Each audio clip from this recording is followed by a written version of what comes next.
1 week ago tonight, Onondaga County Executive Ryan McMahon delivered his State of the County address. And spoiler alert, the Republican incumbent reports that the state of our county is strong. Here with his reaction to that assessment and to the speech as a whole is somebody who was in the room on that big night, Onondaga County Legislator Maurice. He's a Democrat who represents the 15th District, which includes the university community.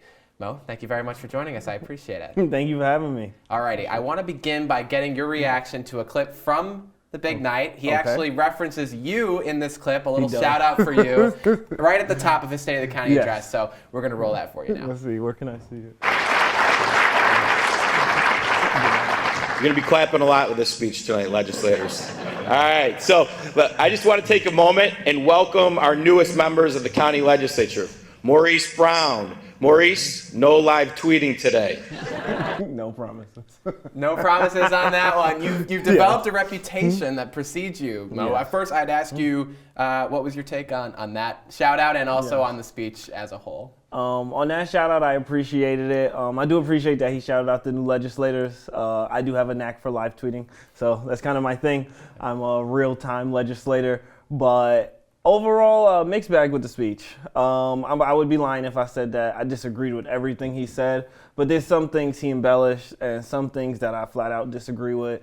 But overall, it was more bad than good, and I appreciate the direction our county's going generally. Yeah. I want to ask about the issue of housing. You just recently held a town hall. On that point, he talked about housing in the speech. At one point, he said, while others can pontificate about housing, we have to govern. Yes. What do you think he was referencing there, and how would you assess his governing strategy so far on the issue of housing? I actually don't know what he said. When he said it in real time, I was confused. I was like I wonder who he's referring to, but his housing strategy, in my assessment thus far, has been too small. He's been doing like one-offs where you have like tiny homes for good and things with OCHIP, which I think are good, but our housing problem is big. It's a big problem. I think my town hall spoke to that. I just did a general housing town hall. I did it at the Westcott Community Center because I was only expecting 10, maybe 15 people to show up, and we had 63 people sign in. And that just goes to show you, like, this is a big problem in this community. People really care about it. I do appreciate, and I'll give him kudos for talking. He talked about housing a little bit in the State of the County address, and I like the ideas that they have in Great Northern and Shoppingtown. I think more housing is always better, but it's one of those things that, you know, until we see it, it's going to be hard to believe it. And thus far, we've not seen it, so I'm skeptical. One of the things you talked about and tweeted about are the limitations that capitalism puts on providing affordable housing. Kind of elaborate a little bit more on that, because I think there are other people out there, folks maybe like the county executive, who support capitalism, support these efforts, and would take issue with that. So what explain those comments a little bit further? Yeah, so due to somewhat trial and error, we've begun to learn that developing housing in this area is just not affordable. So if you want to build a house, if you want to build, you know, an apartment complex, in order to profit over, you know, the 10-year period, you're going to have to charge about $2,250. $2,300 is like the general number. You have to charge $2,300 a month just to profit, just to break even.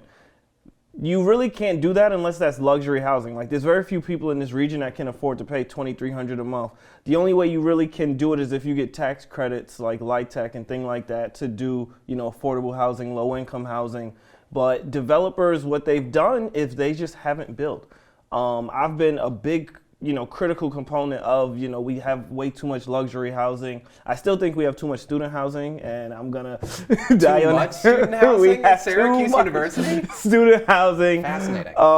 We have to take care of what we have, but what we're doing is we're just building new housing instead of taking care of the housing that people are living in. And I think if we just did one, we wouldn't have to do the other. But that's a different conversation. The point I'm more trying to make is we have struggled to find developers who are willing to build housing, because if you're not building affordable, if you're not building low income, the only way you really can profit is luxury. And time after time again, people like me have criticized all those luxury housing projects where we're giving tax breaks to all these developers, because just to break even, they need to charge that $2,300 mark. So the tax credits really are their only profit. So the capitalist model of housing just has not been working. Housing is not profitable, and we're seeing people invest in other things, other shinier things that can generate revenue, but we need housing. We need places to live. I think that housing is a human right. I believe that in my whole heart, and I think the role of local government is to make sure that everybody in this area has that. And right now, everyone in this area doesn't have that. So we got to fight until that's true. Yeah, I want to talk a little bit more about that comment about student housing. What are the specific problems that you see right now in student housing, particularly on this campus, but also in the area more broadly? So in the area more broadly, so on campus, I really don't know. I have no jurisdiction over the campus, but in like the Euclid neighborhood, the Westcott neighborhoods, what we find is students will live in the house, the semester, maybe the year, and then problems will come up during the year, but the landlord won't address those problems until the student leaves, quote unquote. And then what happens is next year, they like paint over the actual, light fixture. They do those like small fixes. And then when the next tenant comes in, the next student comes in, they don't notice the problem until November, December, and then they leave. And over the past 10, 20 years, that's been happening. And now what you see is a lot of the houses on Ackerman, on Euclid, in the university neighborhood, they're dilapidated. They haven't been taken care of. And because we haven't taken care of those houses, that housing stock, no one wants to live there. I would much rather live in the fancy place on Genesee Street. I would much rather live above Five Guys in these nice new, well taken care of places. But like, we have to take care of those original homes as well, because it's so much land, it's so much housing stock, it's so much, housing that could be quality that we just haven't taken care of. Yeah. So when you say though that like too much student housing, yes, what does that mean, like specifically, practically speaking? So if a developer in this region wants to develop, they have to choose. Are you going to develop low income housing? Are you going to develop affordable housing? Are you going to develop mixed income, mixed use, market rate, workforce, senior housing, luxury housing, student housing? Almost every time in this region, without fail, it's either student or luxury housing. That's pretty much all we've built for the past a really long time. I'll say 10 years to be generous, but it's probably been longer. But if all you build is student housing over this, plethora of time, when the students graduate, they have nowhere to go. So they leave and they take their degrees, they take their education, they take their good jobs and they go. But, people like me, I got in at like the perfect time. I graduated. I was able to buy a house in this neighborhood. Not many people can do that.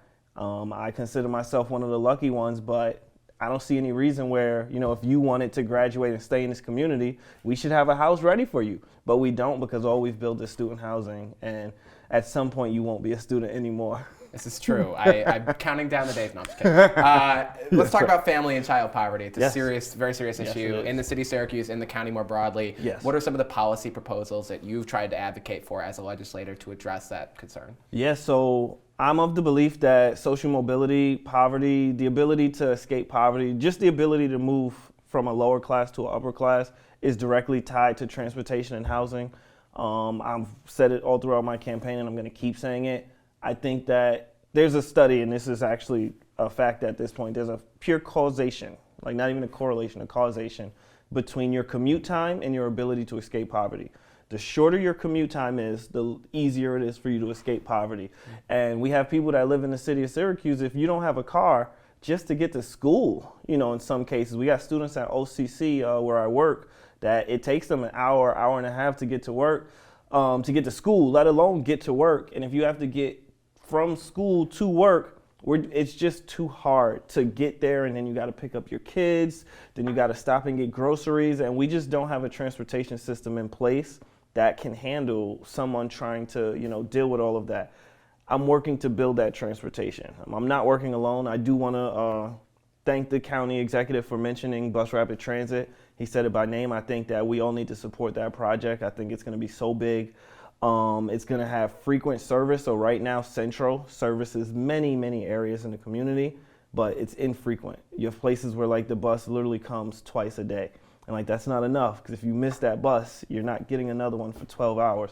So what you need is frequent service down, corridors where people want to go. People want to go downtown. People want to go to the mall. People want to go to these, high demand places. So we got to get them there. So I think BRT is a real step in that direction. But I just think overall, we have to invest in transportation and housing Not that, other things don't matter. We obviously need to invest in childcare. We obviously need to invest in lead remediation and things like that. But I think the county's doing a better job in those areas, and where we're lacking is transportation. Yeah, and talking about commute times and walking on a day like today and weather so off in the city of Syracuse, it's cold. I mean, it's cold. It's chilly as Bernie is there in that photo. Pretty much. So speaking of some of the investments that the county's made, Yes. you've been pretty vocal about one of those investments, which Yes. is the Inner Harbor Aquarium. Yes. Talk about your opposition to that project. Yes. It was one of the focuses of the speech, unveiling the new designs. Yep. Talk about why you're opposed to it and Yes. what you think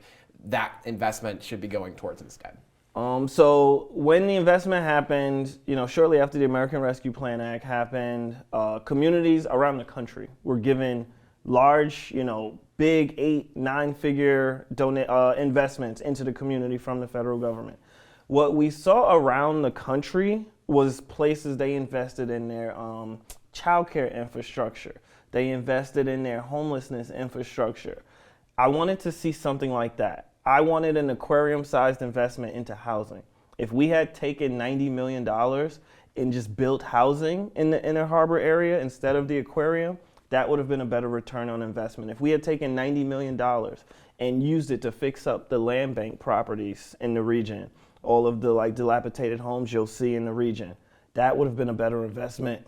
Pretty much anything, in my opinion, would have been a better investment, but practically, the aquarium was a bad investment, but moreover, the message that it sent to the community was that you don't matter. It did. We are providing housing for fish while we have no housing for people. And that message... I like fish, Mo. Come on. What if I like fish and I want to see fish? I also like fish. Let's be very clear. I'm love a good whiting sandwich. However, people need homes. I like to eat fish. Yes. Yes. I understand that. I think Yeah. if the county executive were here, which hopefully will be here soon, we're going to be the interviewing hope. him soon. Yes. But if the county executive were here, he would talk about how residents in the area, people in the community, have expressed, disappointment in the fact that there's not a lot of things to do in Onondaga County and places to go. So I'm curious, if there was to be an investment made in something like an aquarium, how would that be better structured? How would you want to see something like that would encourage tourism, encourage economic development? How should the county, or should the county even be involved in something like that? So I'm not anti-tourism. I think that tourism is important. I do think we need to do a better job of promoting the things we have here. The Everson Museum has a lot of good history in it. The Onondaga County Historical Association, they've done a really good job of keeping the records for this community. So Central New York, I'm sure everyone knows, but if you don't, I'll say we have a really rich civil rights history. Frederick Douglass came through here, Harriet Tubman came through here. Harriet Tubman had a home, just a couple minutes west, about 40 minutes west in Auburn. I think our history is something we could build on, and we could tell that story. But we have a minor league baseball team. We have a mall that is struggling, and we could have helped that. There's just many things we could have done. I was a critic of the amphitheater at first, but after seeing it, I do get it. I just think that we need to invest in the people that are here. And I think if you just continually don't do that part, and you only do the tourism part, eventually people will come to visit, but they won't live here. And if they don't live here, we're not going to have a strong enough tax base to support the community going forward. Yeah. So, yeah. Thank you very much for being here. I really Thank you appreciate for having your me. time. Thank you for telling You're me always to welcome tell. back to the desk. So thanks Perfect. again. I Thank appreciate you it. so much.